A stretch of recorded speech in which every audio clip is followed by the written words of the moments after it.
It's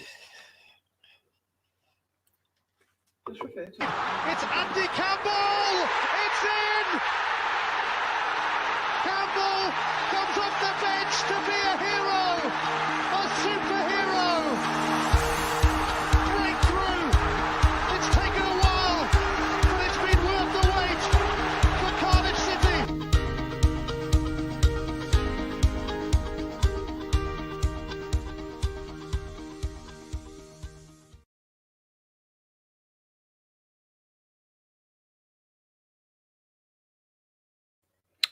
Hey guys, I'm Sai and welcome to Ace Podcast Nation. I'm your host.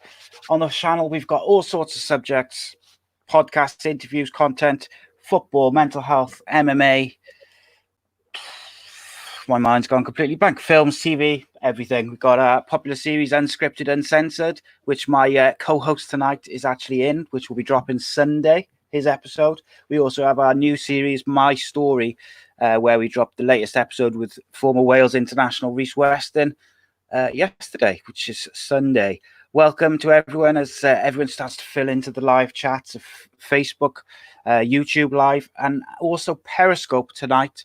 So if everything goes off and it implodes, then that's why, because I decided to add another platform to the live broadcast, which could go terribly wrong. So you'll notice that Andy has grown a beard in a week, aged slightly, grown some hair, and gone a little bit grey. But no, indeed, it is not Andy Campbell. Andy Campbell is away on a top secret assignment, all to be revealed next week. And I'm joined by none other than former Scottish international, Cardiff City Legend, Mr. Kevin McNaughton. Welcome, my friend. How are you? Yeah, feel good. Just obviously hunkered down like everybody else, but I'm making the most of it. Having a few glasses of wine, enjoying myself a wee bit as well. That's it. You may as well enjoy it while you're there, isn't it? It's just stuck in the house. Obviously, we recorded Unscripted Uncensored with you. When was that? Last Friday or Thursday? Wasn't it? Thursday, I think it was. Yeah, and that was a lot of fun. We had a good crack. Kev was on the red wine. Yeah, and the red vino. I've not got any left now, so I went to the gin now. Well, that's it, because I think we what did we do? We did about an hour and 45. Did we? No, we did longer than that. We did about 2 hours, and I think you must have drunk all your red wine. It's all gone now. Yeah. But it's stash now. They're going to need it to straighten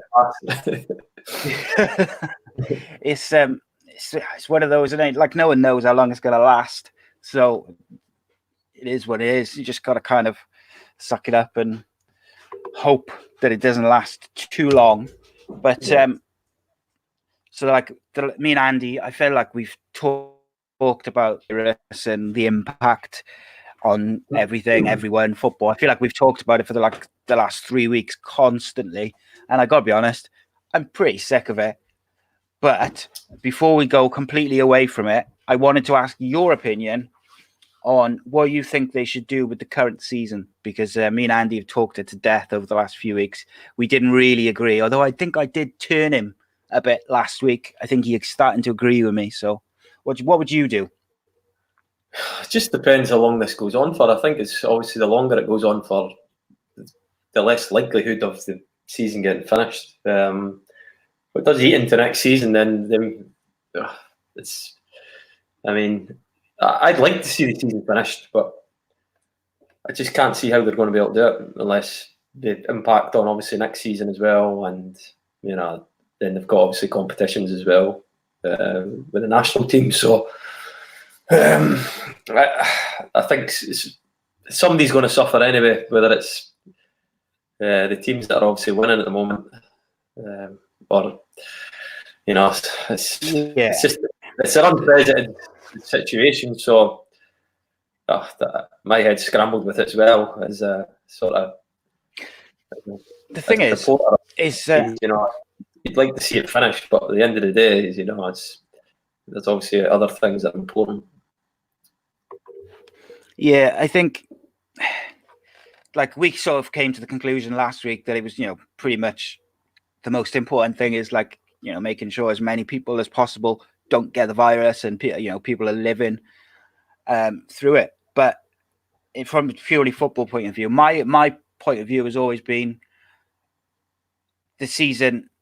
You know, we all want the season to finish, but you can't end it now and say wherever everyone is, that's where everyone's going to finish, because there's too many ramifications for different teams who have got games to play, who haven't played certain teams. You know, like your Aston Villas have got a game in hand, but at the moment they're in the bottom three. Or Sheffield United, if they win their game in hand, they go into the Champions League spots. You know, and then that goes all the way down through all the leagues all over the world. So you can't do that. My thing is that I just think they should bin it and void it, like rugby has done, and just say, look, we're very sorry. That's it. We're going to start again, hopefully in September, when, you know, hopefully everything will have calmed down and we're not still in lockdown, because my beard will be down to the floor by then. But it's getting a little long to know. It could get messy. But so my view is, look, if they could start playing next week, great, but they can't. Realistically, they cannot do that because teams aren't training. Players have got the virus, so there's too many ifs and buts which come into it, and you can't still be playing this season in June, July, August, because then you're going into next season, and I just think it causes even more problems then. Yeah, they've got to scrap it, or they've got to try and somehow find a way of doing it later on. But how to do that, I don't know. So I think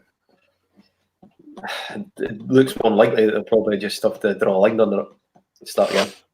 Yeah, so we got a couple of comments straight away. Johnny Wish says Super F and Kev, and Michael Booth says Super Kev, Bluebirds legend. I think that's going to be a theme of the evening, is those types of comments. But, you know, it is what it is.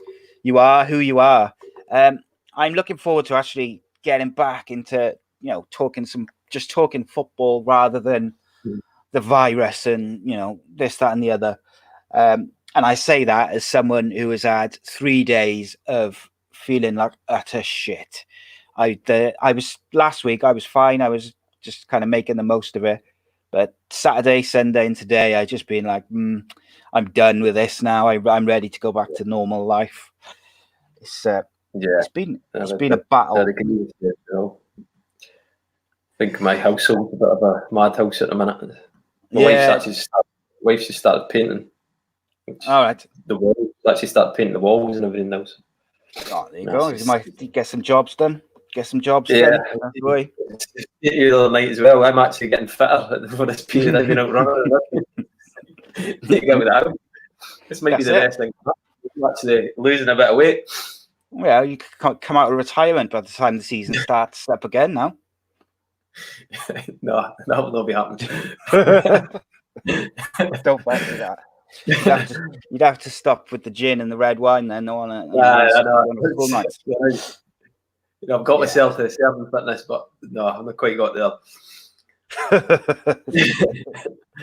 So, before we go into the retro games in a minute, which we obviously, me and Andy picked those games, and I know Andy's a bit disappointed because obviously, no Scotland game, huh?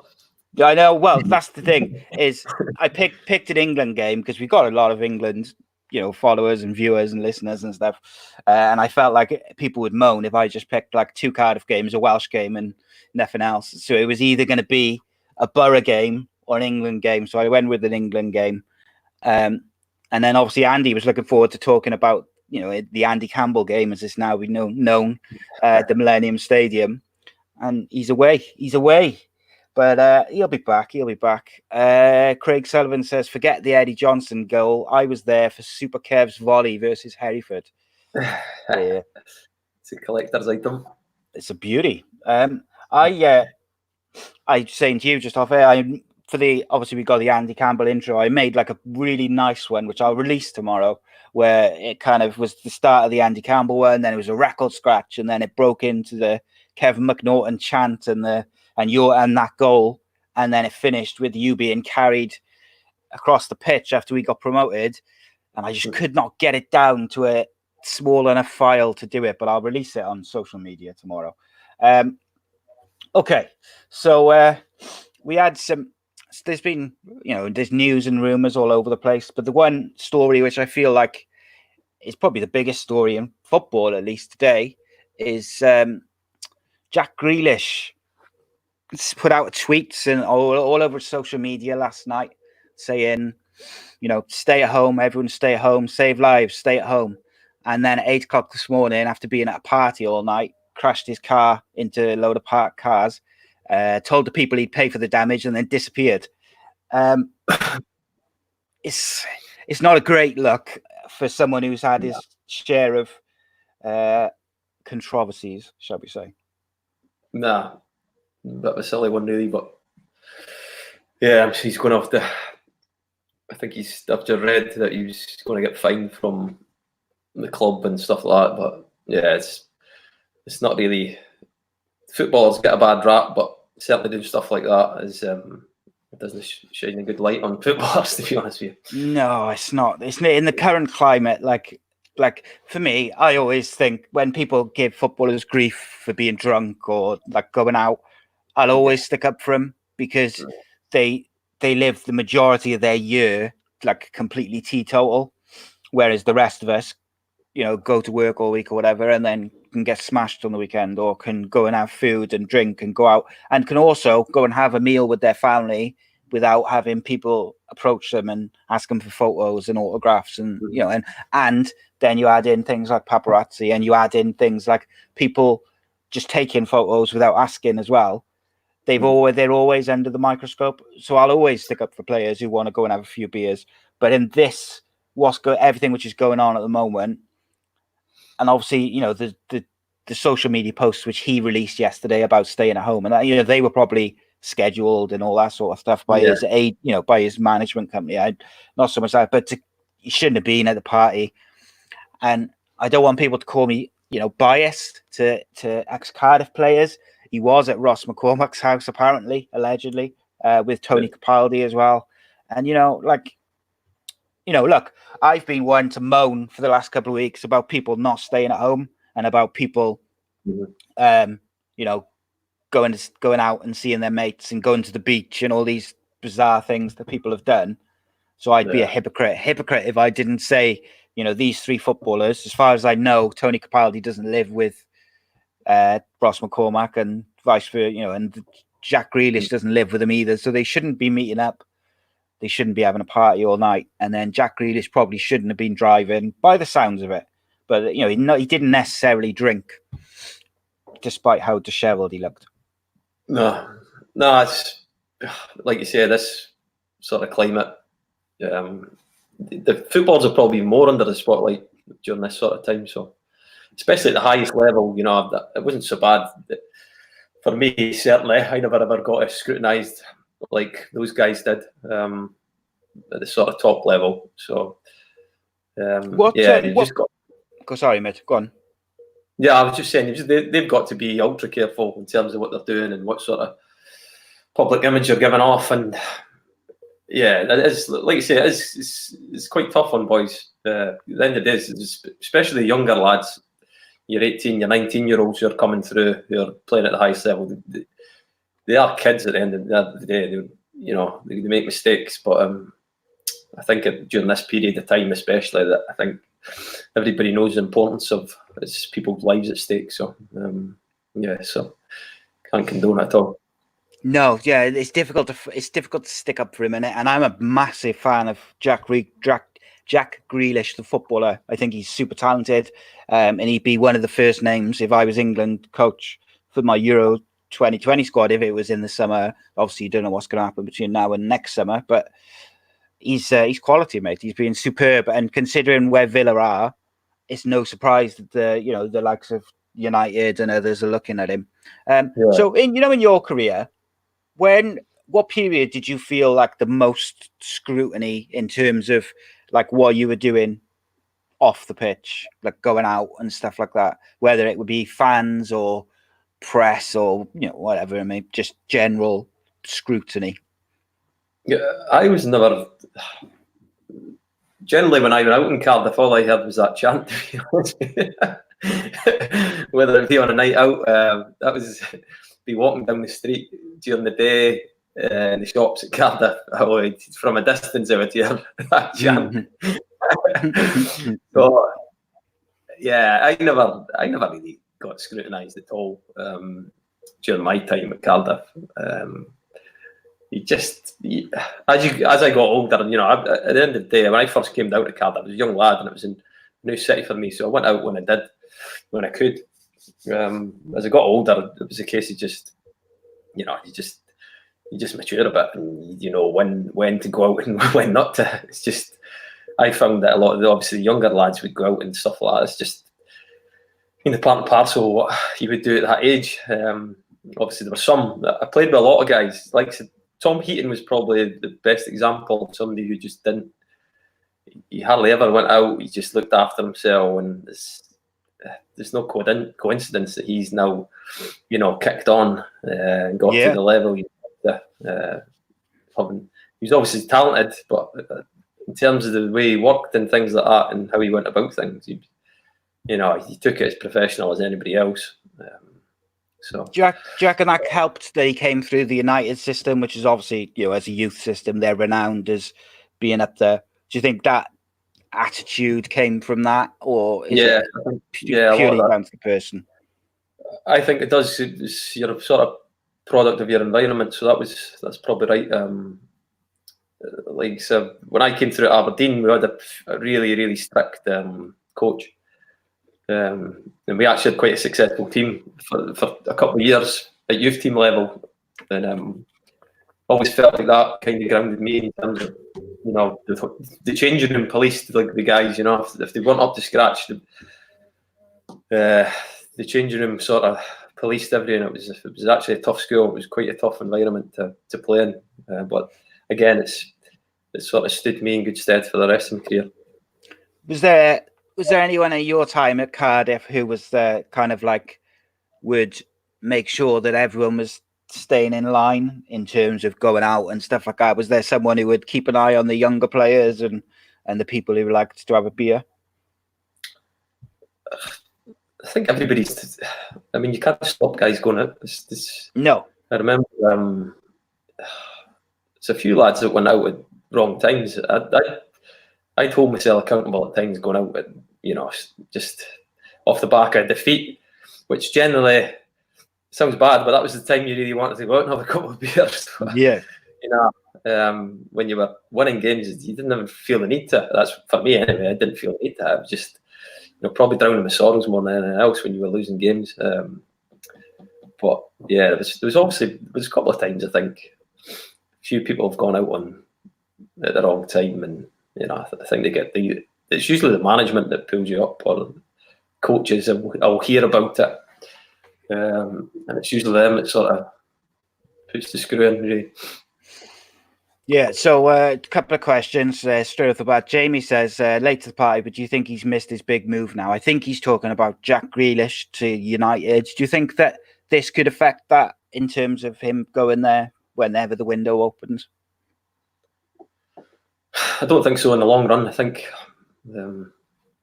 he's too talented a player. I think it will obviously affect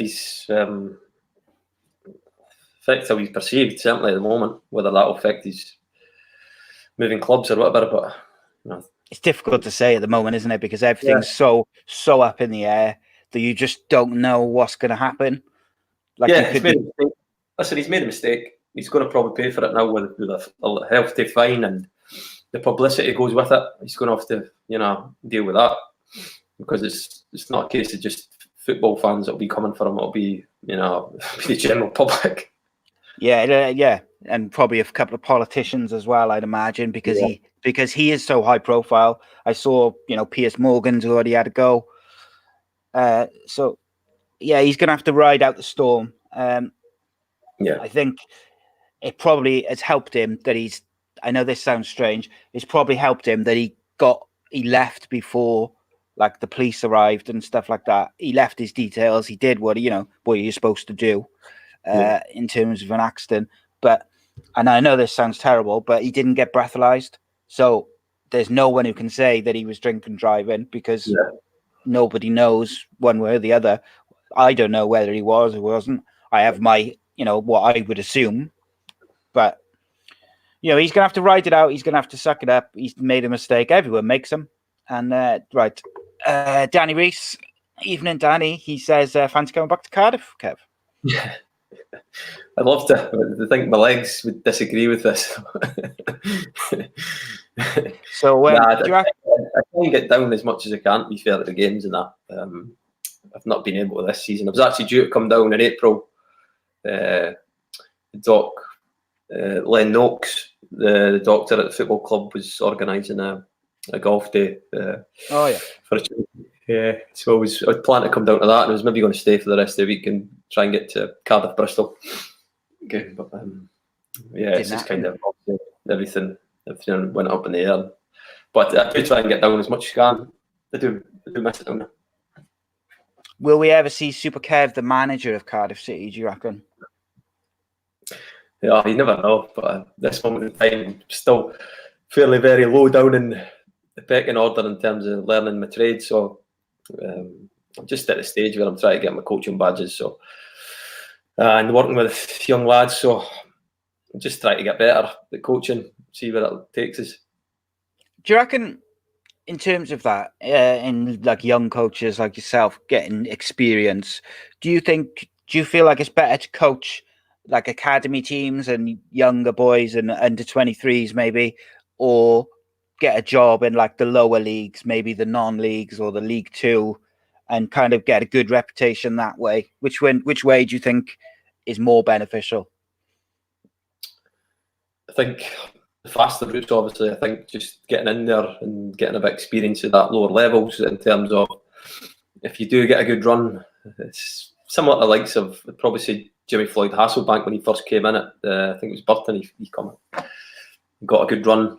Then he went to, obviously, from that, used it as a stepping stone, and he went up to, it was QPR from there. He never got the success he was probably after at QPR, but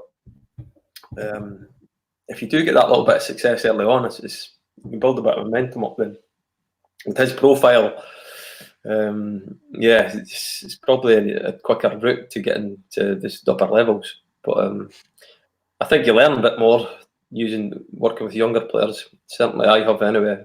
Did a wee bit of coaching, a wee bit older lads and younger lads, and it's a lot more difficult with the younger ages. Just having to nitpick every single detail and just break things right down for sort of younger lads. It's quite difficult. Yeah, and obviously the younger you go, you've got to keep their attention as well, because they'll be definitely looking at what's going on the other pitch, and it's very difficult. I don't envy it. Yeah, definitely. I think my sessions, I try to make them enjoyable but tough. That's the way I sort of learn. That's, it should never be easy. You should never just come and train and just have a little bit of jolly up with it, but it's got to be tough, and it's got to try and make it enjoyable, especially the younger ages. Like you say, the further down you go, you've got to have their engagement. You've got to have the kids engaged in what you're actually doing. If they start losing guys, then it's a bit contagious. If you start losing one or two boys, it's next thing you know, everybody's not concentrating. Yeah, that's the thing, isn't it? If they're friends and they'll go where their friends want to go. And Kelly says, did you prefer playing at Ninian Park or Cardiff City Stadium? This could end the podcast now. I could hang up the phone now. Whew. Yeah, that was, to be fair, that's my favourite stadium to play at throughout my whole career. Just for atmosphere, and it could be half full and there'd still be an atmosphere in it. It was just the nature of the beast of the actual stadium, how compact the fans used to be together. I think it's one thing about Cardiff City Stadium. I think the only time we really get a great atmosphere is when it's near full. So it's difficult. I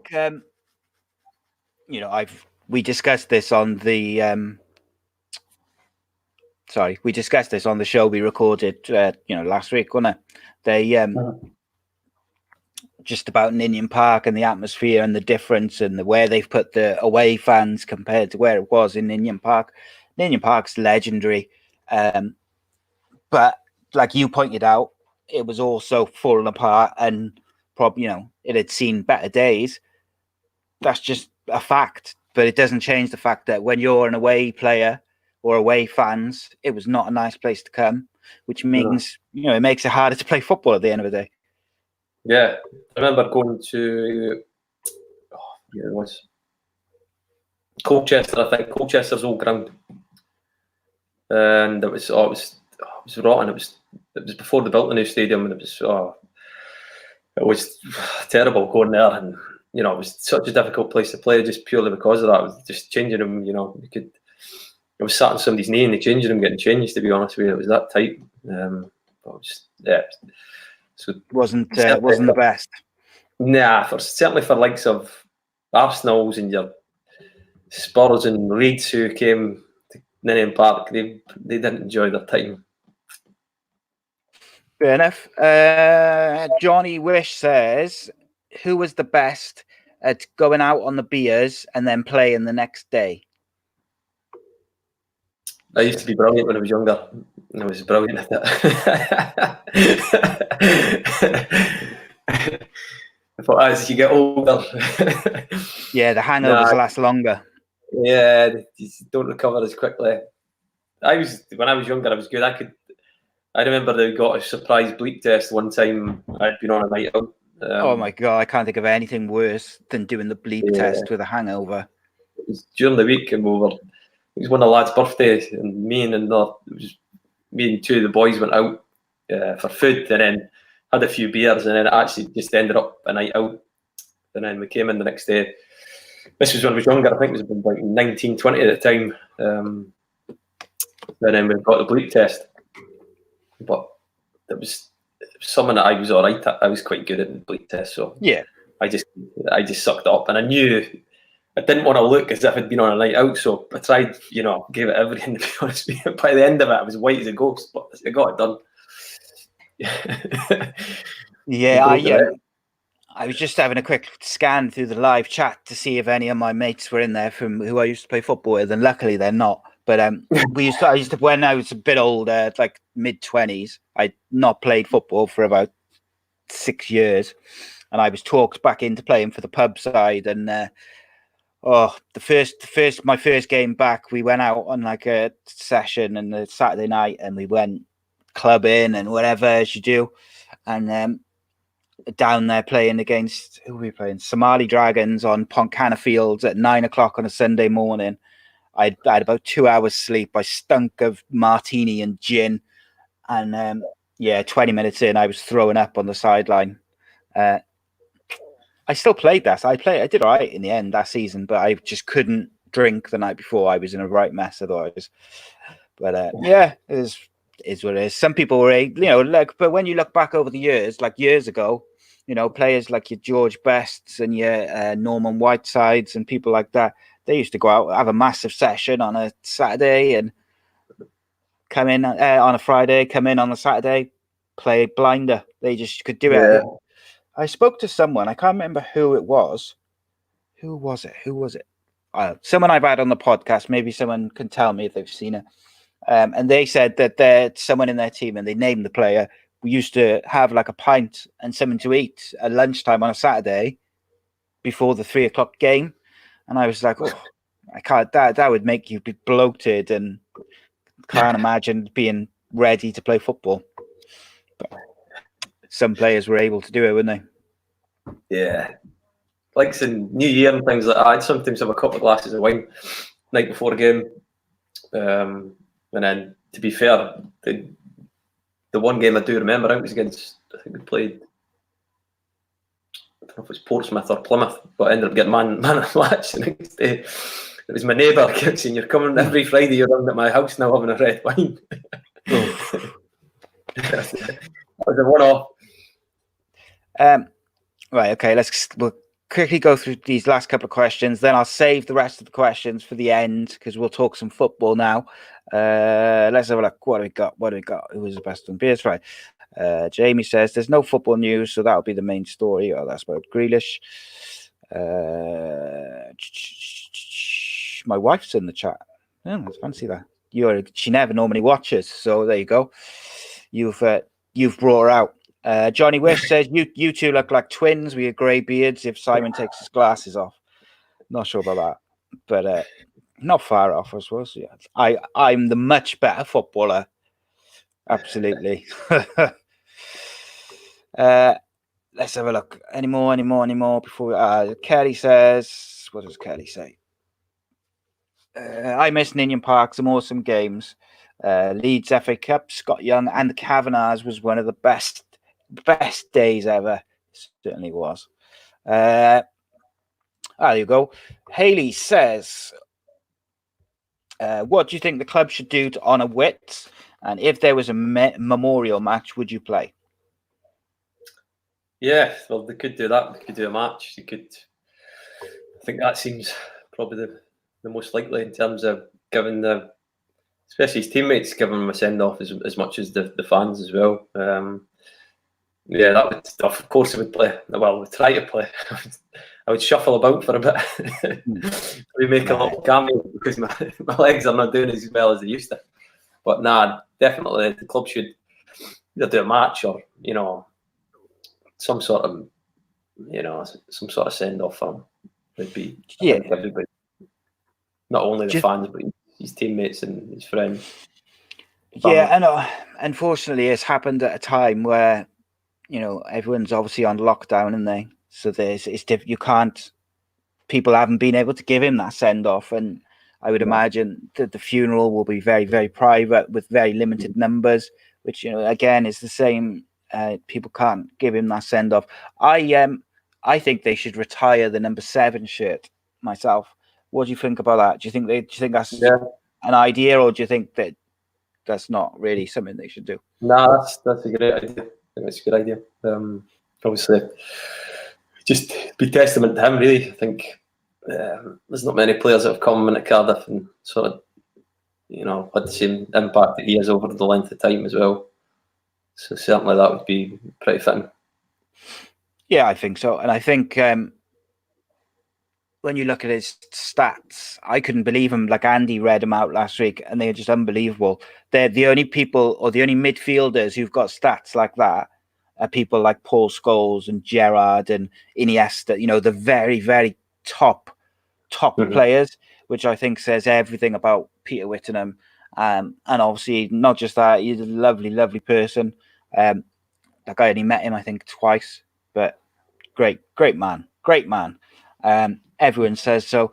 My son's in the chat. He won't forgive me if I don't let him say hello. So there's Charlie says hello.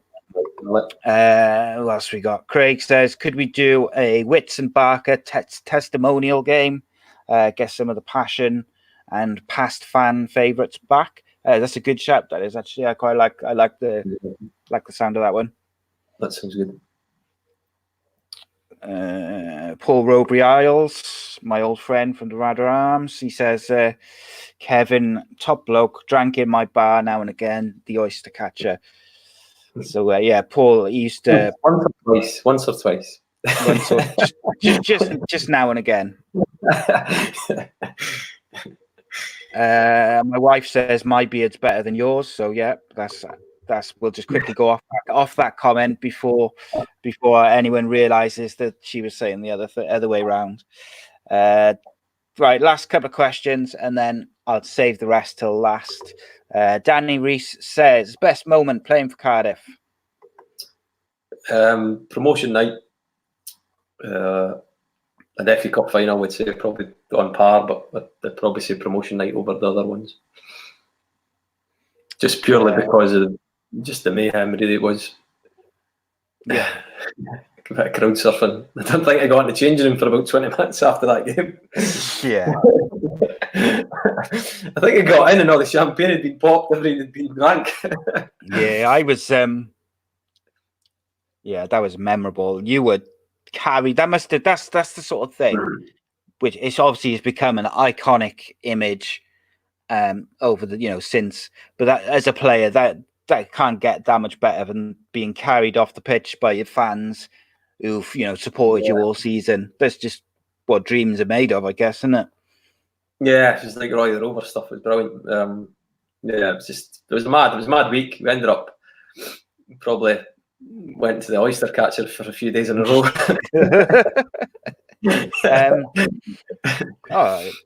So my son, who doesn't like football, just asked, weirdest moment playing in Cardiff or for Cardiff.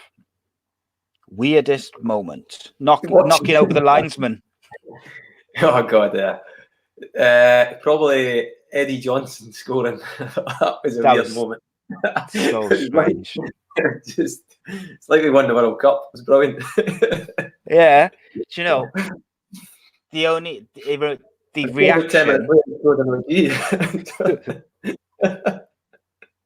The reaction of the players, not just like the fans, but the players when he scored, is very reminiscent of when Mark Hudson scores from his own half, where like no one can believe it, and then they all just like kind of pile him. But what was he like? Eddie was a lovely guy. He just he was actually really talented. He just went through a spell where he just couldn't score. Me and Gav used to say, Gav and Ray used to speak about him in training and say he's technically very good. Just Gav says, give him a bit of time, he'll score loads. And it was just, we're still waiting. Eventually, went on and on. He was a good player. You know, he was actually a good player. Just had a spell where it just became actually a thing, where, you know, became a thing. I'm not scoring goals, and then now we're wearing a t-shirt longer and longer. And... Have you got a t-shirt? No, I wish I did. I would have worn it tonight. Yeah, definitely.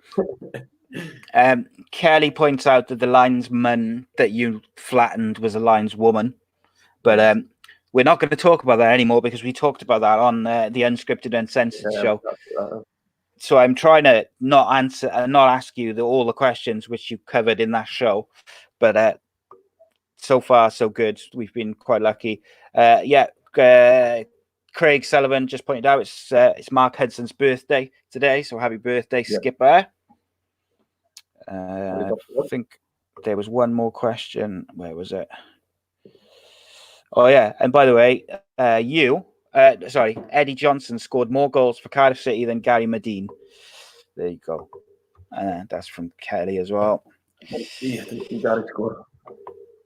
Yeah, that's it. He didn't get his own t-shirt, did he? Right. That's the questions done for now. If you've got any more questions, keep dropping them in and we'll go back to them at the end of the show. I would like someone in the live chat. Can you have a look on Periscope and tell me if it's working or not? Because it's the first time I've tried to do 3 at a time. So let's have a little look. But we're going to talk some football, some actual football that we all forgot what it's like to watch football and talk about it. Picked 4 games to break down, to review, whatever you want to call it. So the first game, which I think we'll go with, let's start with the England game, and we'll work our way through. So the game we watched was England 6, Panama 1 from the World Cup. Sometimes these types of games can be tricky, can't they? Because everyone expected England to win comfortably, which they did, but potential banana skin, isn't it? Yeah, well, I think Scotland could have beat Panama. They were that bad that day. I think Scotland would have given them a game. The problem is, like you sing with San Marino, is 9 times out of 10 they do get stuffed. Just every now and again, somebody will kind of just slip up, or it happens. So you've got to be careful. Scotland did it.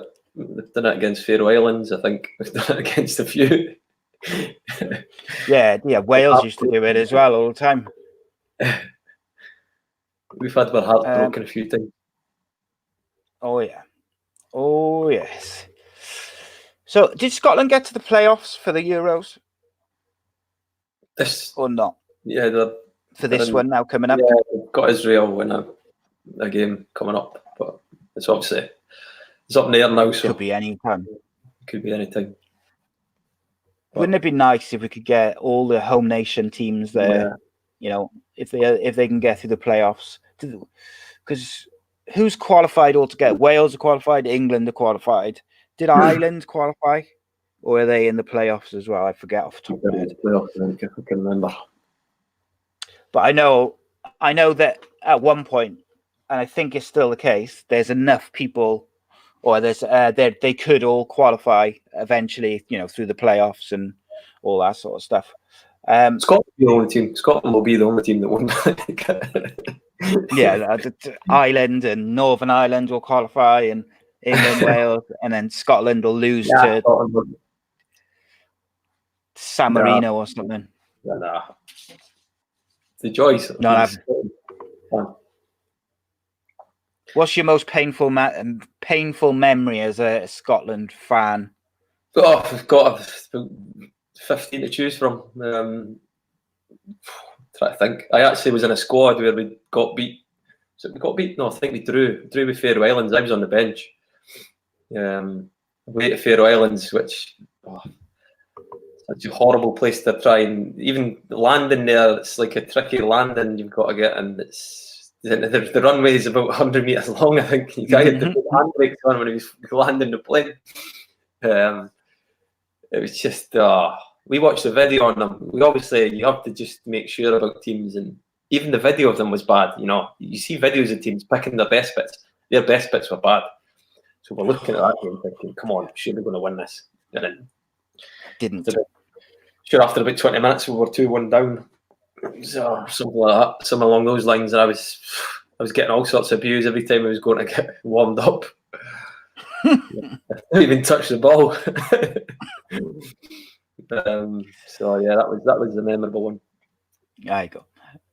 Right. Okay. So let's just talk briefly about this Panama and England game. Obviously, England were expected to win, but this was also the first time England had ever scored more than 3 goals in a World Cup game since 1966, which I found that fascinating when you consider the squads and the players they've had to pick from over the years.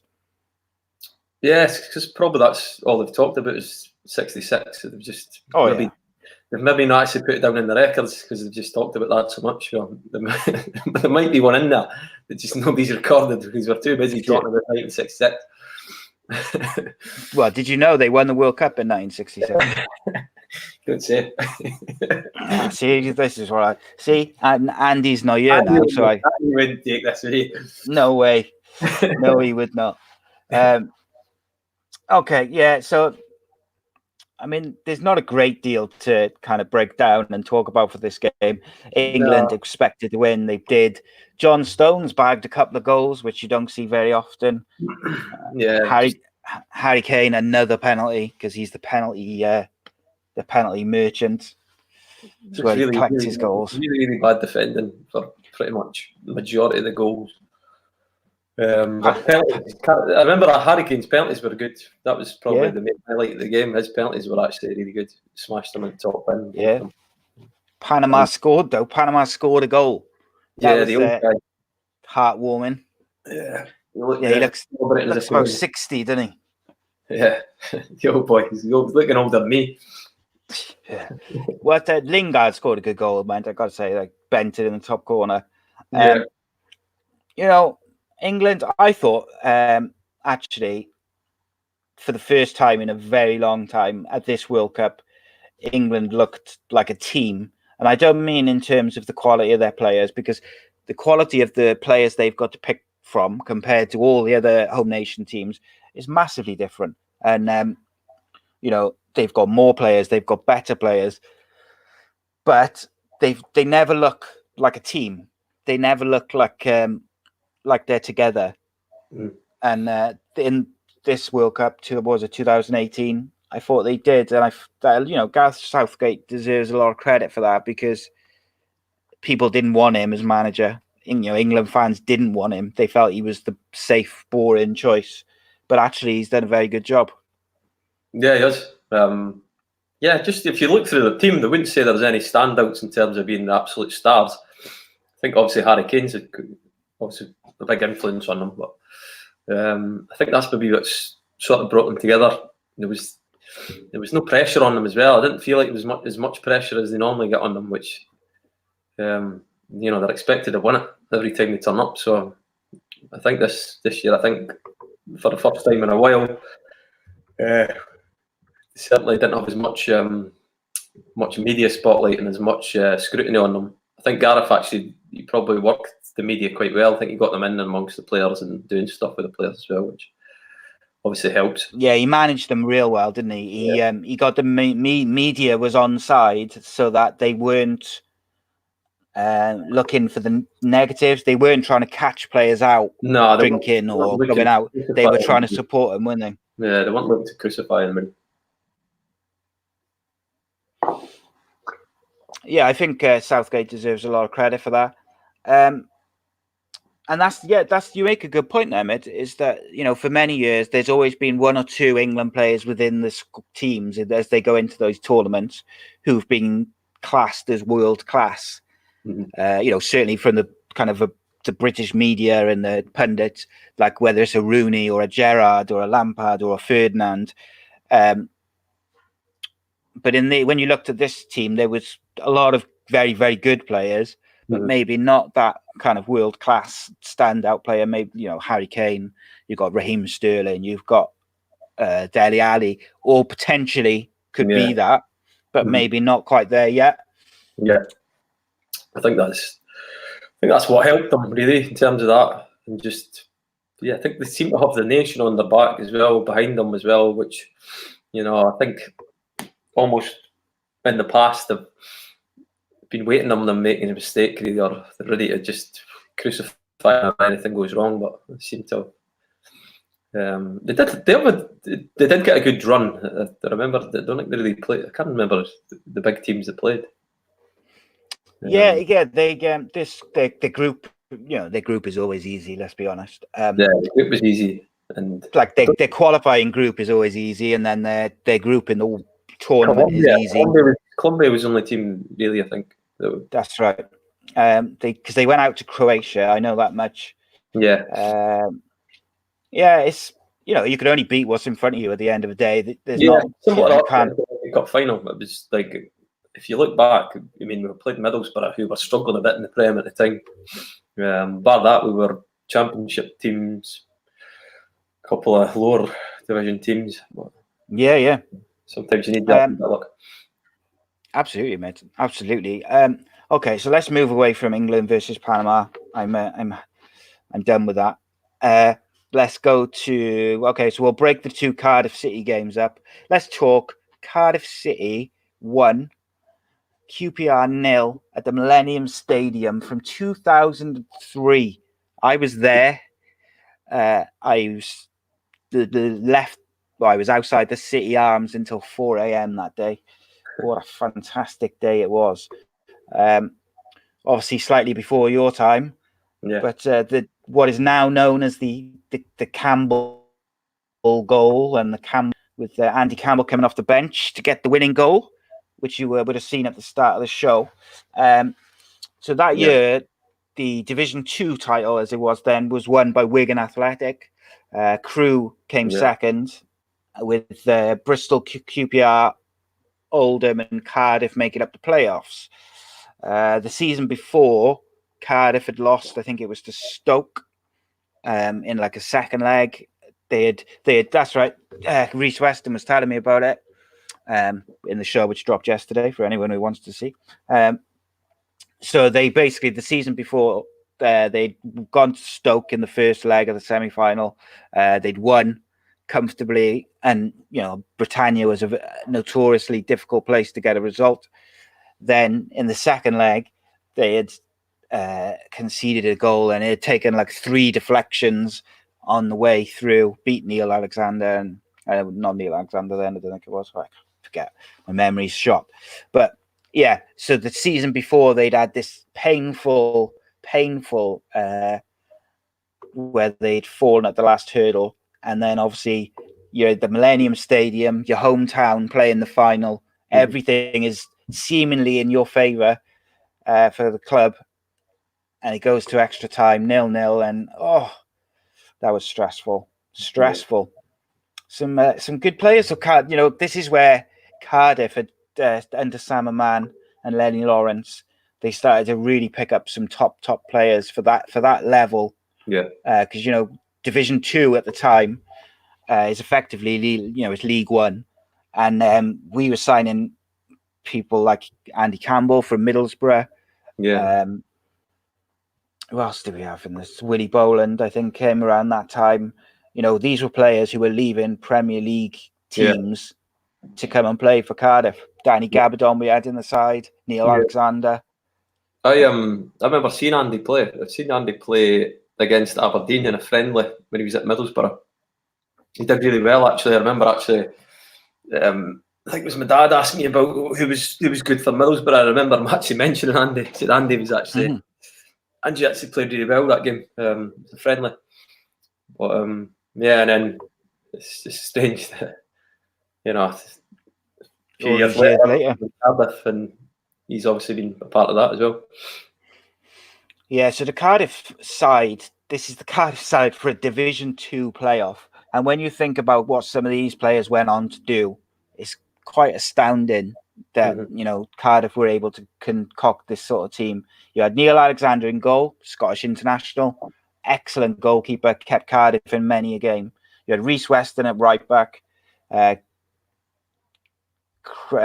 Chris Barker, left back, Spencer Pryor, former Premier League player, Danny Gabardon, Premier League player, Willie Boland, Premier League player, Graham Kavanagh, obviously went on and played Premier League football, Gareth Wally, Andy Legg, obviously a legend, Earnshaw and Peter Thorne, fantastic combination they were together. It's and then even the bench, you've got Andy Campbell, Jason Bowen, Mark Bonner, Gary Croft, and Martin Margetson, international. It's incredible for a League Two, Division 2 playoff final. Some team. Yeah, I've actually watched highlights of it, and I seen Ernie again. When Ernie gets taken off, you see his face. He's absolutely he's not happy. He's not happy, is he? I was chuckling at that. I watched it again today. It was having a wee laugh. I'm sure a few Cardiff fans would have been happy he was getting taken off as well, but all worked out in the end. Yeah, it was tense. I think Ernie and Andy did a lot of rotating that year. Ernie and Peter Thorne were the first choice, with Andy coming off the bench a lot, because they didn't really play Ernie and Andy together. They're just because they were quite similar, small and quick. There was the official match attendance, 66,096 people, and 33,000 of those, 33,900 were Cardiff fans, which is incredible. Leslie, who's a regular viewer, says, "Hi guys, hi Kevin, sorry, just in from painting the garden." So welcome, Leslie. Great to have you back again. Guys, if you could drop a thumbs up on the video, whichever platform you're watching on, obviously that helps us grow, and drop in comments and spread the word, get people in and out, and then I know the numbers go up and down as we're out throughout the show talking different things.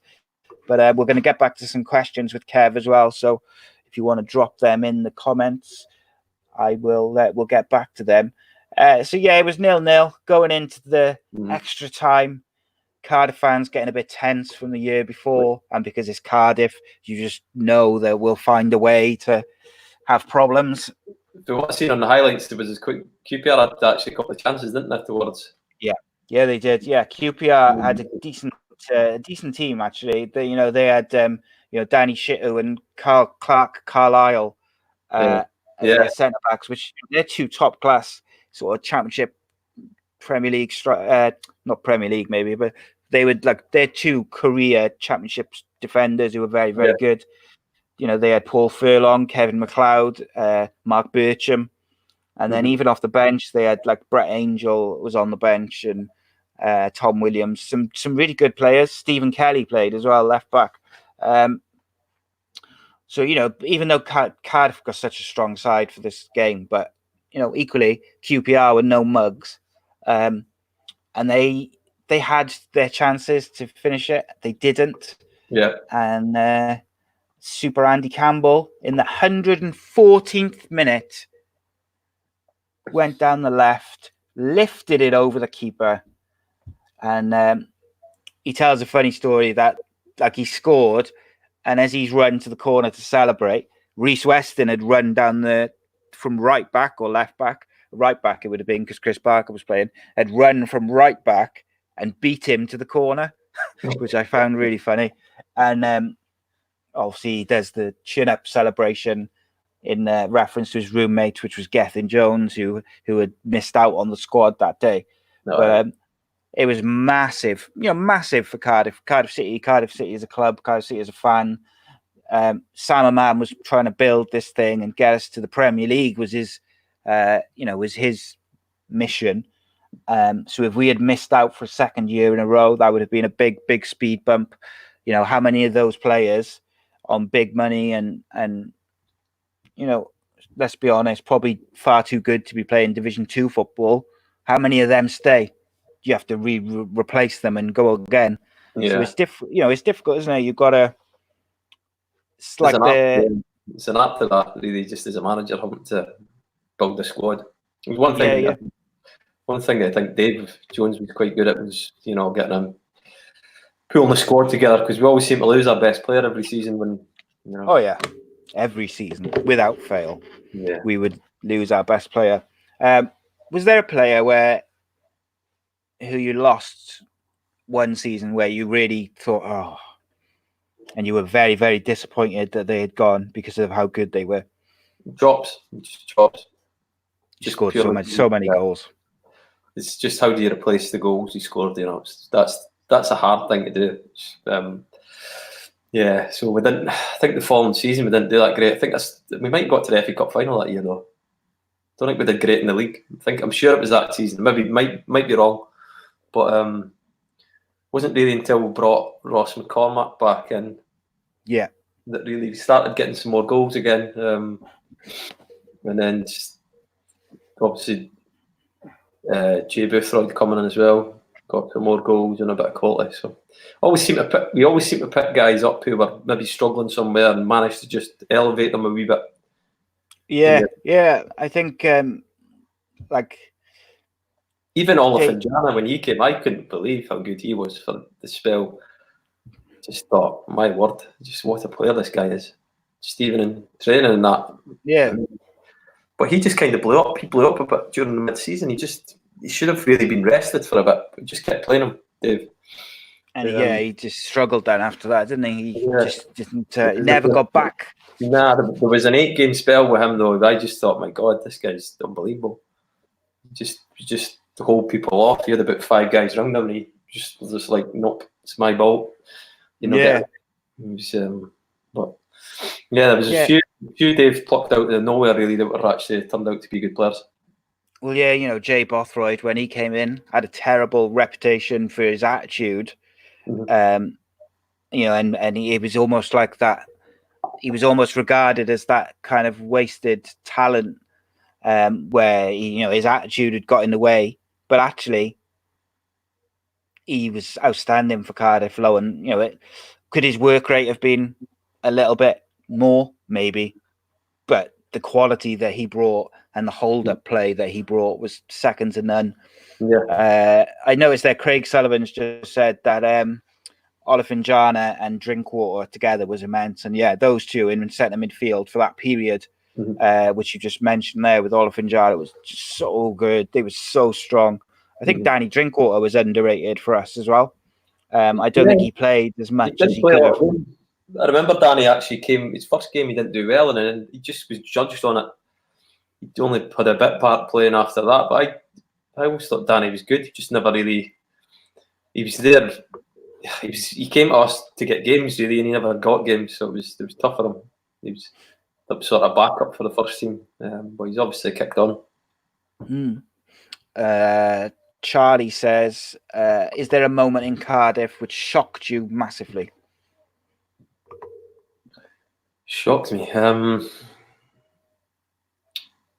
don't know. I think the first time we lost chops, and then I think, you're coming into the season kind of hopeful that you're going to kick on again, and then you lose your best player. That was always felt like a bit of a blow, bit of a shock, really, just to the system when you were turning up for sort of pre-season, and you were losing likes of Chops, and you had Roger Johnson away, Joe left, Rambo left, Chris Gunter left, boys like that. There was all really good players that just ended up, Yeah, just going. Yeah, so you look at the sort of boys we had. If we could have kept everybody together, I know it's hard because of the finances, especially. We were probably having to sell boys to stay afloat, really, at that time. So it's just one of them things. It would have been good to have kept hold of them, and probably was the difference between us getting up and not getting up in the end. Yeah, I think so. Leslie says he didn't realise you were Scottish, and how do you rate John Hendry, fellow Scottish man and Middlesbrough player? John Hendry. I've not seen much of him, really, to be honest with you. So, can't really pass comment on him. I've not seen him enough. Yeah, he was. I remember him as I was younger, growing up. Maybe he was really quite short guy, but super quick and skillful, and always worked really hard for his team. And I always used to have about 6 stickers of him in my Panini sticker collection. He was one of those ones where you get, you get the same players coming out all the time. And he was the one which I used to get all the time. What else we got? John Bywater says, Ramsey not starting the FA Cup final. That must have been the most shocking moment. Yeah, it was a wee bit. It was strange. I don't know. I think Dave just thought he would go for experience and bring him on as a bit of a. He had been so good that season, though, wasn't he? Yeah, I would have played him. I would have played. It would have been pretty controversial, but I probably wouldn't have started Jimmy and Paul up front. I would probably went with Tomo and Paul, just because Tom was so good in the air, and he just to bring other people into the game. But I know Jimmy.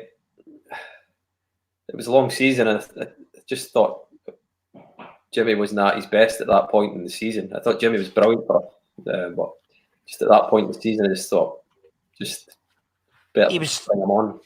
Did you think from watching from as a fan's point of view, I thought I agree with you. I thought Jimmy Floyd Hasselbank was outstanding for Cardiff, but I thought towards the end of that season he just felt it a bit, his age and just.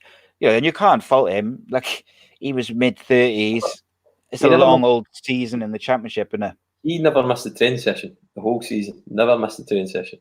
He was, for his age, just the way he looked after himself, just everything about him, just was quality. He just, that's what I think. At one stage towards the end of the season, I think it was again. I used to sit next to Gav, and Gav used to say, "I don't think he's missed a training session." He hasn't missed one training session whole season. He's what age he was at the time, but certainly for somebody coming to the end of their football career, it's a testament to how he looked after himself. Yeah, it would have been easy for him to just come and collect the paycheck, towards the end of his career, stack up some money. But what I've always found, guys who played at that level, there is a reason they played at that level, and they take it into, they just continue to do it to the finish, basically.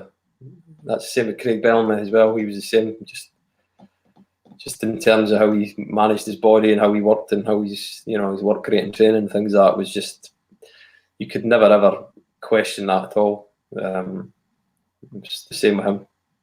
Yeah, we talked about that actually in the other show, in the show which is out on Sunday, like about Craig in detail, just about his attitude to training and the high standards that he expects. Charlie said, "What was the funniest moment in your career?" Funniest? Probably a few, really. There was one time actually, I tripped over my own laces right in front of the stand. There was absolutely nobody near us. I'd just taken touch.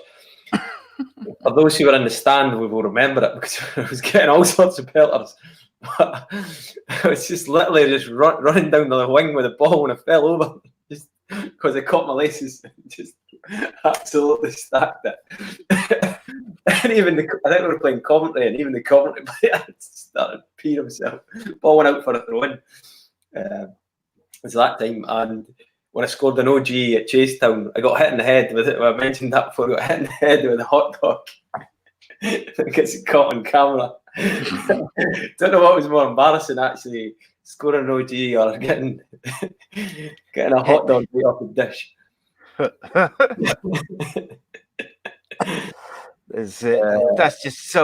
That's such a football thing to happen, though, isn't it? It's like you couldn't make it up, but it just got hit in the face with a hot dog. Two OGs for Cardiff.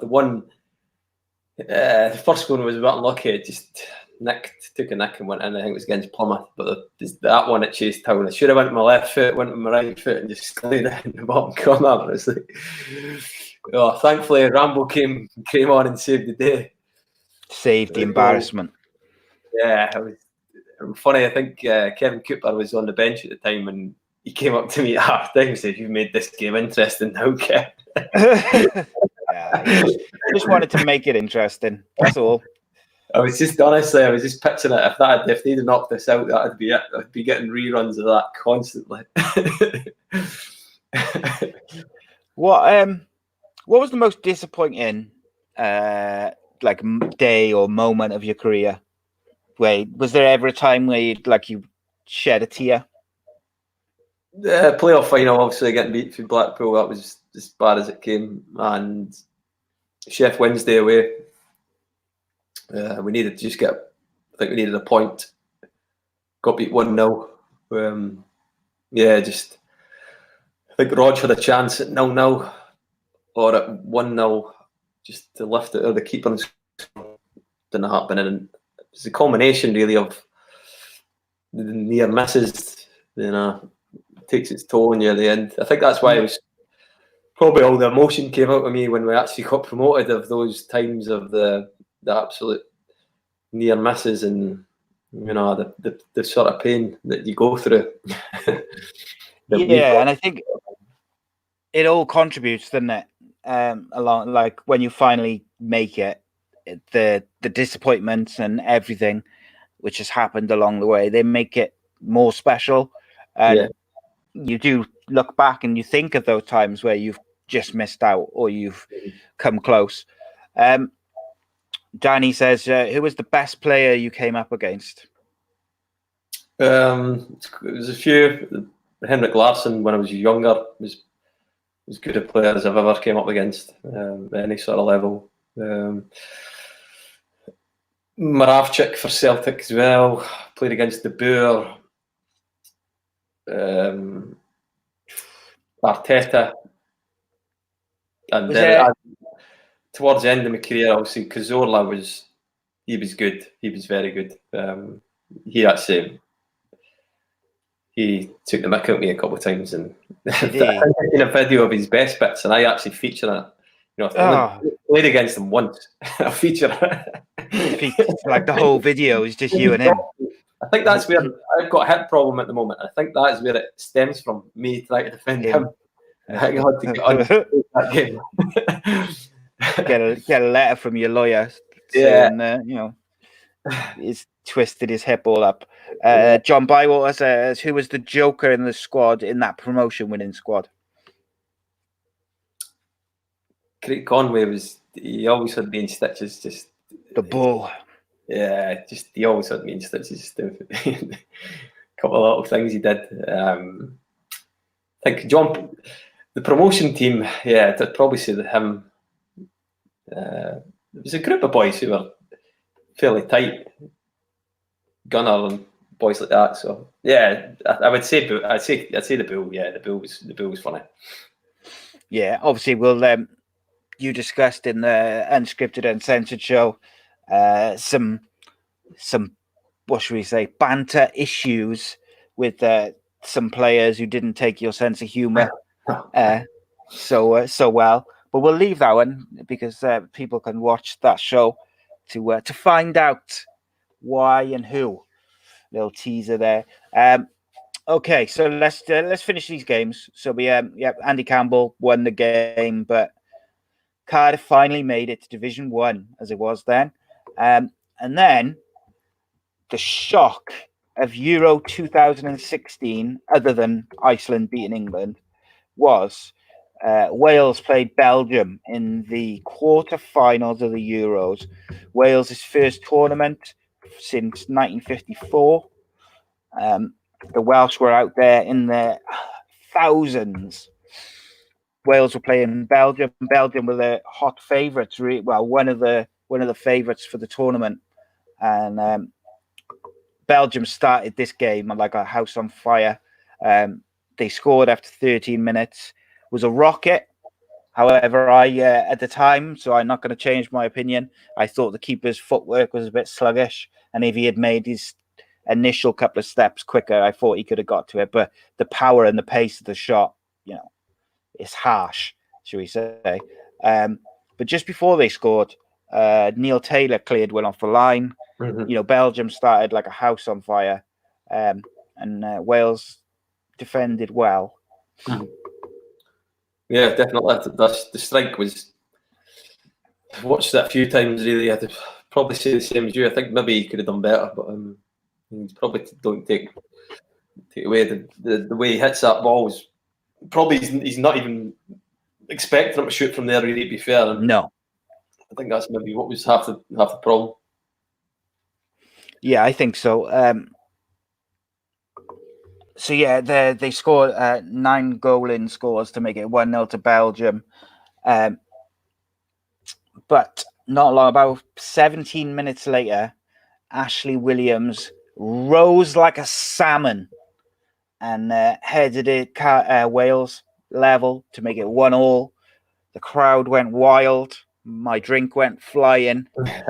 Everybody's drinks went flying because, Welsh fans were realistic. They were enjoying the ride of being out there, and just it didn't like people like myself who were like mid-30s now, late 30s now. I never expected to see Wales at a major tournament. I got so used to being disappointed and just missing out. I never expected to see it. So I was just happy to be there. Obviously, once you're there, you want to do as well as you can. Yeah. But, personally, and I know a lot of people felt like that. It was just, we didn't expect to see it in our lifetime. No. And funny enough, just after Ashley Williams scores, he has another chance, another header, which he headers over, and it was actually an easier chance than the one he scored. Yeah. No. Same here. If you look at the Welsh team, they've got actually, again, it's probably similar to England in terms of how tight knit they looked as well. Yeah, and they got a bit of momentum, and they got a bit of I think the whole nation got behind them, which it makes a difference. It does actually make a wee bit of a difference. I think it takes the pressure off you, doesn't it? As I would imagine, as a player, like you haven't got the media constantly trying to trip you up and stitch you up. And the Wales, you could tell by the interviews they were doing. Like you'd see interviews with them, and they'd be laughing and joking in the background, and just a good team spirit. And that they had a good relationship with the fans. The fans were out there in their thousands. But then, no one expected Wales to beat Belgium that night. Once Belgium scored, you kind of thought, well, Belgium will go on now and, cement the game. They did not. Chris Coleman had finally kind of got the system that he wanted to play in the build-up to this tournament. He'd got the players playing his system how he wanted with the wing-backs. Fantastic. That's a good system. That is a good system. I've actually played against that a few times, and it's really hard to play against in terms of actually trying to break through and cause a lot of problems on the break as well at times. I think it suited the players, suited the Welsh team completely. But again, you need those 2 super fit fullbacks, don't you? Yeah, and a good holding midfielder as well, like Joe Allen. Yeah, it's an absolute shift for those 2 wide men. You have to have the players to play it. I think that was the thing, that they actually had the right blend and the right players to play in those positions.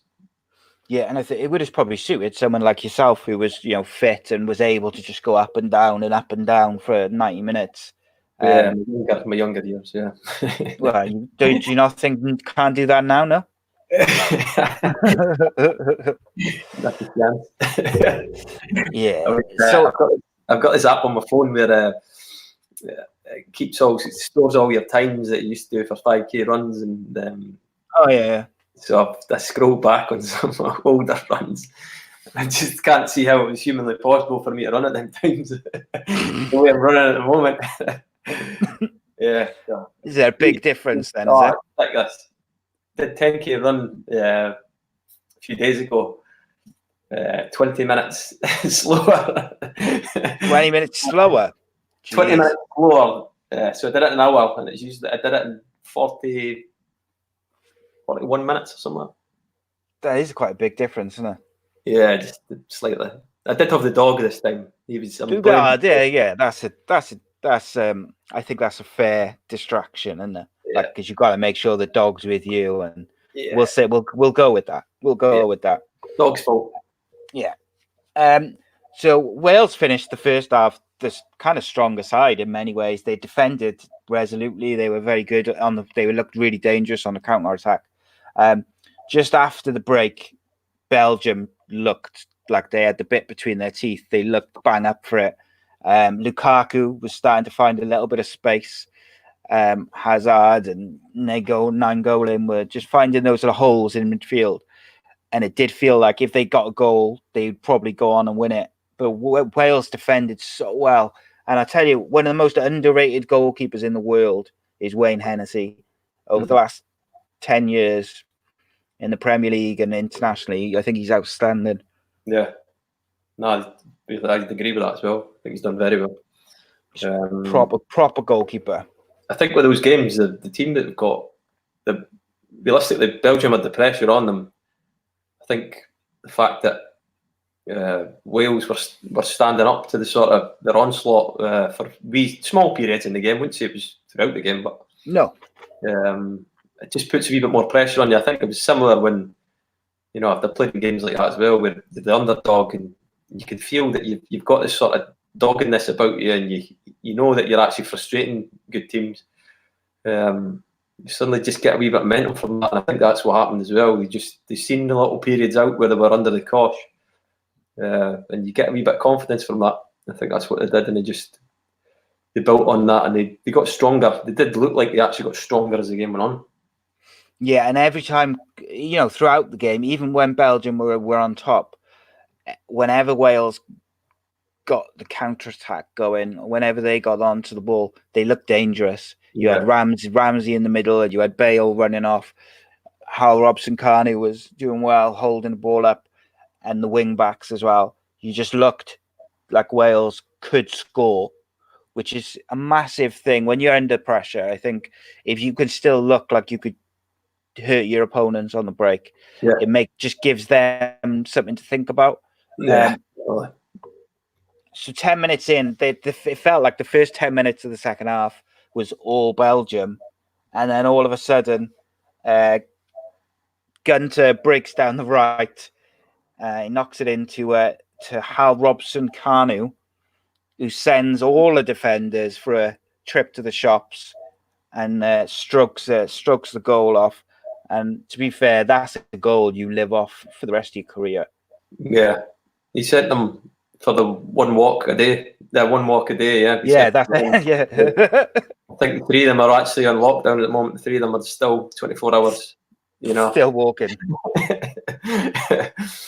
No, even I was looking the other way on the TV. I changed channel. He actually sent me for a dummy. I changed channel. It was that good. But do you know what? In fairness, Robbie Savage made a fantastic point on the commentary.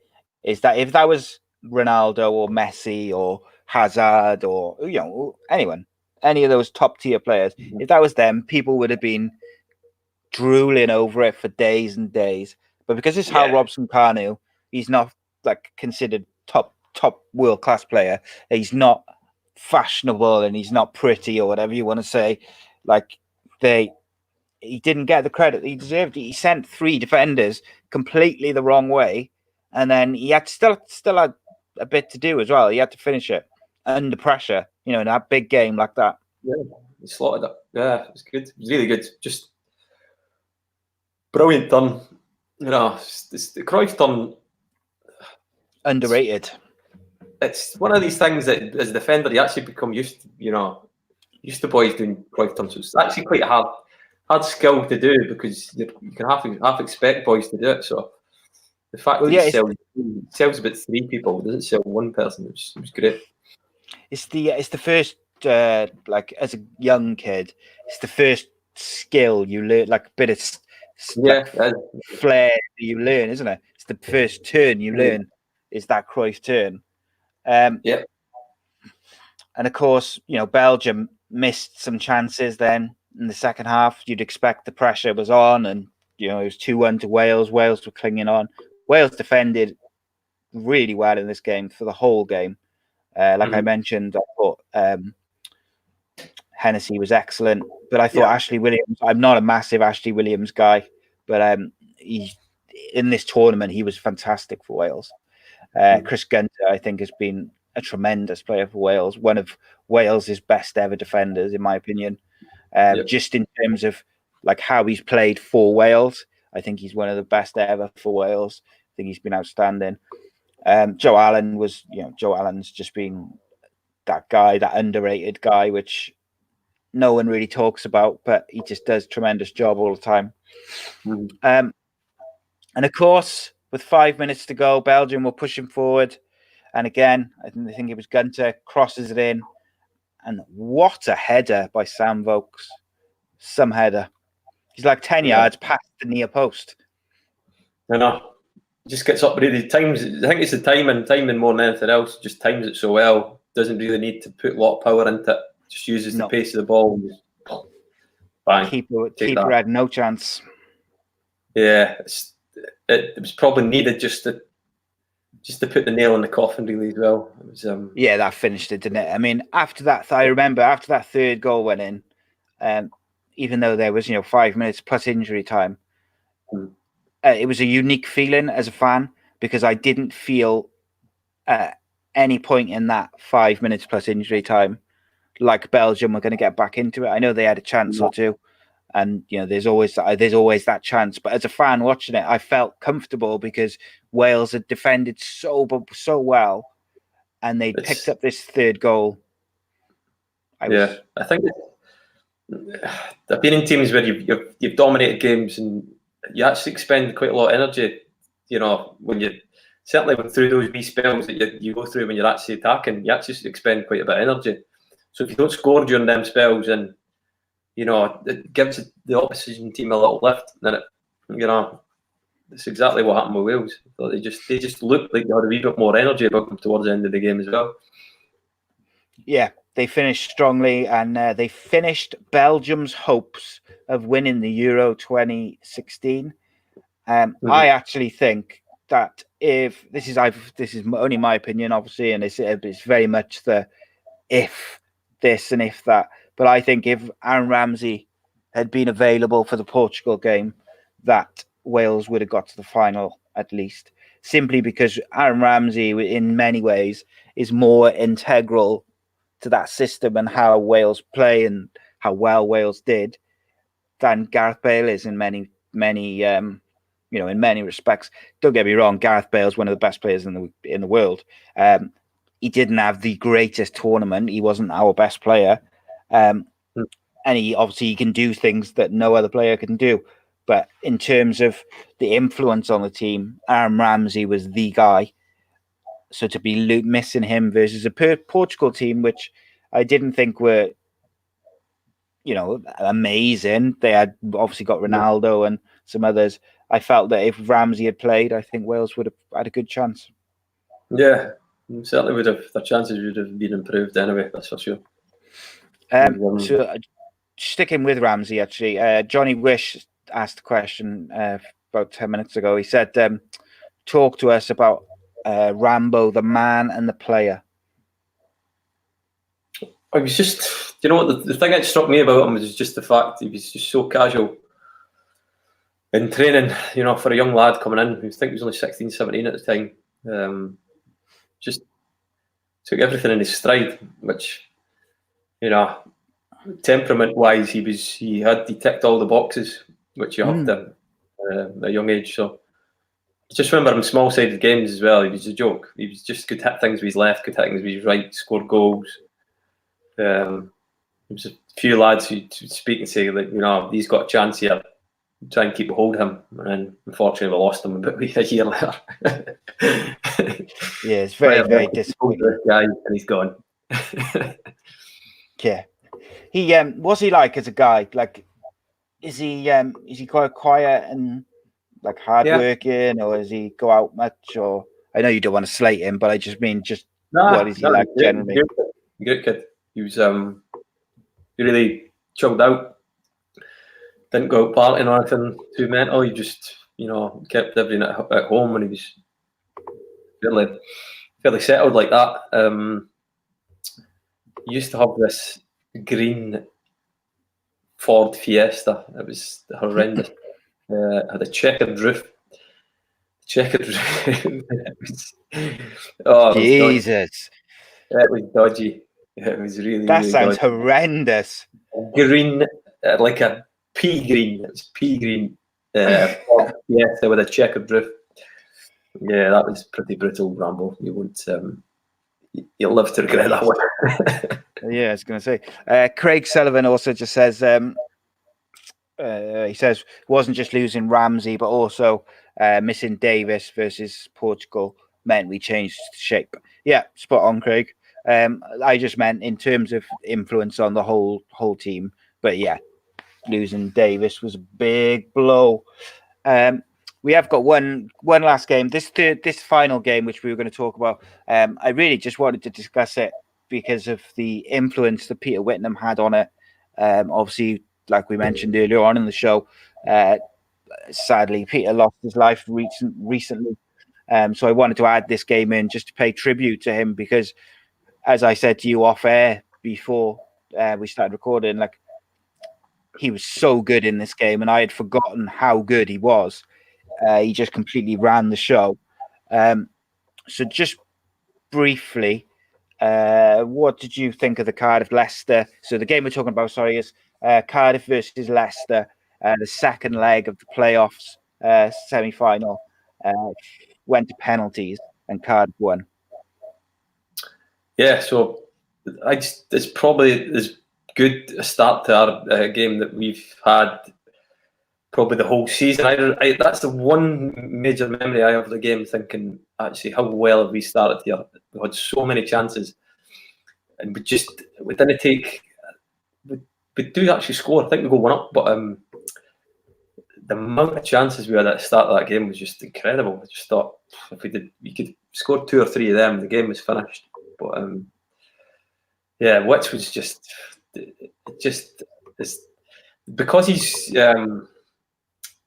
just because he's so relaxed and so casual on the ball, you take it for granted what he's actually doing, but he just creates so many options, so many passes, and so many through balls and things like that. Just take that for granted at times because he just looks so effortless. But he was different class that day. Him, Jay, and Chops, from what I can remember, were on their game completely. Yeah, what was it like for you watching? Obviously, because you played in the game, so like it was different for you. When I said to you, you know, watch these highlights just so we can have like a chat about it. What was it? Was there anything you remember differently about it, or like? I remember us having good chances, but we actually dominated the first. You know, the highlights are actually quite long because of the amount of chances we had. Certainly early on in the game, we've got about 5 or 6 like goal scoring chances. That you would say, you know, even Chops missed a couple as well. You would put your money on him scoring. Eventually does score, but there's a few there you think, oh, Chops, you've got to score. Yeah, Witts missed a chance as well, didn't he, early on? One-on-one, just put it wide. Yeah, so there was a few chances, and then like I said to you, sometimes when you soak up those little wee spells, you get a wee bit of momentum from it, and just all of a sudden, you know, we concede. But just Chops' goal was decent, a great header. Maka clips it up to Jay, and I think Jay actually great header, puts it into Chops' path, and he scores to make it 1-0, I think. But yeah, from what I remember, I'd seen the highlights. Even we get back into the game, we hit the crossbar towards the end of the game. It both right in the crossbar, didn't he? And it's the crossbar. So we actually got over that sort of disappointment and going down. We were out the tie at one point. We were actually we're on our way out the playoffs. So we did well to get back into it, and then we found a bit of momentum again towards the end. But yeah, we went 1-0 up, then it was 2-1, and obviously when at 2-1, the 2 goals that we conceded were not the best. No. Which obviously adds to the disappointment, and then it kind of goes from there. And it did well to get back into it. Did you take a penalty, or did you not? Nah, I came off about 5 to go. I blew a gasket, really, to be honest with you. I just had multiple cramp in both calves, so I was just gone. Come off for Paul Quinn. That's right, because when we talked on the Unscripted Uncensored show, we said about penalties, didn't we? And you said you're quite good at them, and you regularly hit the top bins. Yeah, take them in training all the time. the penalty maestro, but you never got the chance to really test it in a shootout. No. So right, okay, guys, we're gonna be finishing off in just a second. So send your questions to finish us off. There was a question, Johnny. Favorite moment as a Scottish player, except your debut? Except the debut. Didn't have many caps, so yeah.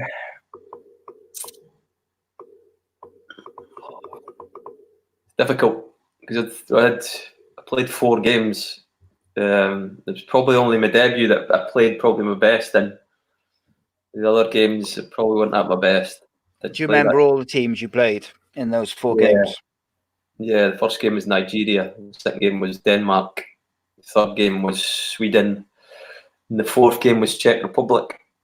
I didn't play my best in those 3 games. The only really my debut I played really well in against Nigeria. So it was one of them.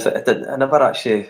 It was strange. My first 2 games I played centre midfield for Scotland. That's something that I don't think anybody realises. That actually. I didn't know that. Nah, it's quite strange. Yeah. So was that a regular thing that you had done in earlier in your career? It wasn't. Nah, it wasn't regular at all. Just did a job. I played against Celtic centre midfield, and that's when the national manager, who was Barry Volts at the time, it was the first game he ever went to watch. I played really well in that game. I played centre midfield. It was all right. I played centre midfield when I was younger. I played centre midfield and centre half. I wasn't really a fullback. I just kind of made that position after a while. Yeah. So the Cardiff fans will, if Kev plays centre mid, he'd probably laugh, but I did for a while. I could see you as a battling midfielder, winning tackles. I was a rash. Yeah, I was a rash. I was just one of these guys just won it and just gave it to the best players. It was just either sit in front of the back 4 and just anything that. Like if it was a good player that played off strikers, then I would just shadow them and just make it. I remember impossible. Yeah, that was my sort of game. But for Scotland, I played centre mid for the first 2 games. It was shout. Okay, what else we got? Craig Sullivan says, "What did you think of the club tribute video for Peter Whittingham? Very emotional." Yeah, no, it was quality. Yeah, it was tough to watch stuff like that. He's like a teammate and a friend, isn't he? Yeah, to watch the video of his goals, and you don't appreciate some of the goals he scored. Some of the goals he scored is unbelievable. I think he very rarely scored a tap in, to be fair to him. Yeah, they're all rockets and volleys and all sorts of things. His penalties are not that. His penalties are good as well. Well, yeah, he was no Kevin McNaughton, but he was not quite bad. at that standard, obviously, but he was. Every time he stepped up to a penalty, you were confident he was going to score. It's one of them things you get with players. Certain players you get. With him, it was the same. Just you felt he was going to score every time he stepped up to a penalty. So Craig Sullivan said, "Versatile Scottish fullbacks is it must be a Cardiff trait," and I'll kind of go on from that and say, is it compulsory that you have to be Scottish and versatile to play fullback for Cardiff? We've had many. Yeah, it's weird. Like you'll find that a lot of fullbacks are the centre halves that weren't big enough, or that was my case. I was just obviously too small really to be a centre half. I played for Cardiff centre half. Probably the season ended up getting player of the year, I think. I was going to say, you played quite a lot of games at centre half that one season. You did a good stint there a lot of the time. I love playing centre half. Just that was my natural position. I was a sweeper really. That's where I got noticed as a youngster playing centre half, because I've got a bit of pace and I just used to sweep up. I read the game really well. That was probably the best thing about my game, was reading it, just in terms of defensive, where guys were making runs and stuff. I was usually quite good at making those decisions. That was probably the best part in my recovery and stuff like that. So yeah, that was just one of them things that I found myself playing first team football, and that was my first. Well, I played it when I was really young, but first team football was where I actually learnt how to play fullback, because I hadn't really played fullback a lot at all. So learning on the job. Yeah, and it was the same with midfield. I kind of got moved around for a spell at Aberdeen, so I learnt a lot about the game just through playing different positions. Yeah, cool. So finish off. Peaches said, where did she go? I've lost her. She said, word association game for the imposter. I think she's referring to you as the imposter. English is not her first language. So she says, so what she does, she just send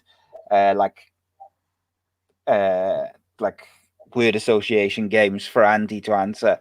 So we'll do them. She sent me one over. We'll do that in a minute. But I think Craig just sent another question. What did he say?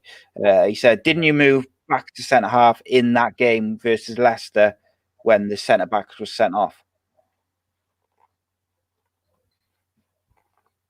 I'm not sure about that. I'm not sure. Yeah, I think it was that. I didn't. I think he's thinking of the first game, maybe. Yeah, the first leg. Yeah, I think you might have possibly. I'm not sure. I'll have a quick check. No, but I know you've like we said, you played. There was one season I remember for Cardiff where you literally almost seemed to be centre back every game. For City. It was the season we lost to Reading, the playoffs. I played a lot of games centre half at that point. And did you have player of the year that year? Was it, or the year? Yeah, after? that was the season. Thank you. Yeah, we did play a lot of football centre half that season. Okay. So Peaches word association. So it's basically either or questions, most of them. Okay. So Soccer AM or Football Focus? Soccer AM. Vinnie Jones or Eric Cantona? Cantona. Lennox Lewis or Floyd Mayweather? Lennox Lewis. Big Lennox. Best fullback in Premier League history? Kevin McNaughton. Premier League history. Irwin. Dennis Irwin. What a shout.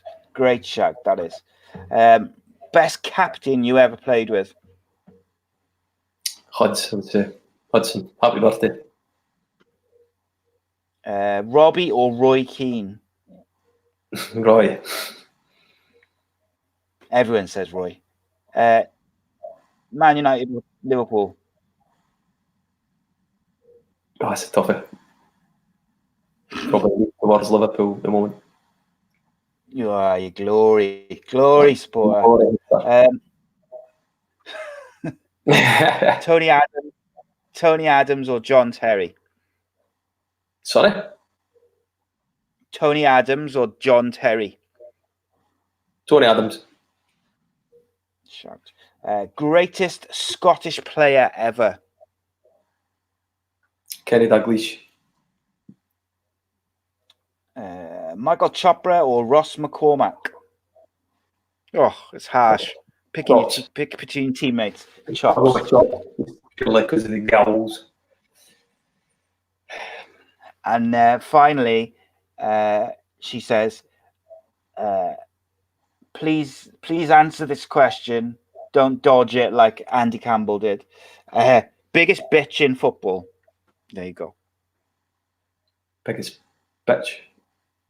Yeah. Like moaniest? I think so, yeah. That's a few. Probably a handful. I'd say Bellers loves to moan. You can name them all. Bellers loves to moan. Jay, just... Yeah, probably Jay as well. Bellers and Jay. Mooney, maybe. Yeah, probably. How good was Jay Bothroyd to finish us off? Yeah, he was brilliant. Really good player. Strong, quick, great left peg. Just couldn't. For me, should have been playing at a higher level. Probably sooner. We talked about it a bit in the other show, didn't we? Yeah. But he's got all the tools to be, a top player. Never quite happened to him. What was he like? Yeah. What was he like off the pitch or on the pitch? Yeah, no. What was he like training? Was he like a hard trainer, or did he take it easy? He was just he was fits and starts always with Jay. I felt we just go through spells. We were just like he's unplayable, and then some days he just very, very, very, very playable. Nah, he's just all right, which is fine. It's fine being all right, but I think if you want to get to that sort of top level, you got to just be that sort of top player every week. You need to be there week in, week out, which the good players are majority of the time. Yeah. I think that was something let them down. I think one of the reasons people used to get frustrated with Jay is because, like you say, at some points, when he's really on it, he was unplayable.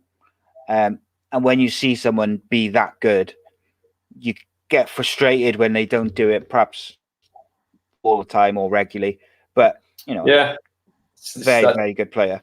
Yeah. I think just the consistency levels weren't really what it should be, but he was certainly one of the best I played with. Yes, indeedy. Okay. Guys, thank you for watching. Kev, thanks for joining me. I appreciate you stepping in for Mr. Campbell. No worries. Where can the people find you on the social media? Where can people find me? Yeah.